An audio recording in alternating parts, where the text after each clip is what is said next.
ครับวันนี้เรามารีวิวชุดตู้กรองของ G-Tech นะครับของสยามมารีนจะมาดูกันครั้งแรกกันครับว่ามันหน้าตาจะเป็นแบบไหนน่าใช้หรือเปล่าดูแล้วแพ็กเกจมานี่แข็งแรงมีมาตรฐานมากนี่เป็นไง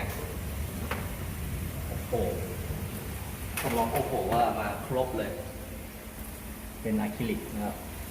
ครบเลยเช่นแบบต้องยกแล้วเนี่ยแค่นี้ก่อนเป็นชุดกรองยี่ห้ออะไรวะบอยอันเนี้ยยี่ห้ออะไรนะซีท็อก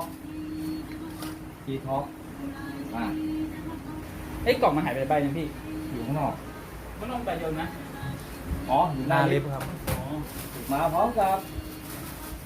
แบ็คฟิลเตอร์น่าจะประมาณ100 เมตร150 ไมครอนประมาณก็จะมีช่องใส่เรียบร้อยเลยแล้วก็ถูกกรองใส่เข้าไปแล้วช่องนะครับจากนั้นน้ำก็จะถูกกรองจากนี้แล้วก็จะไปที่ช่องสกิมเมอร์ก็โอเวอร์โฟลเข้ามาที่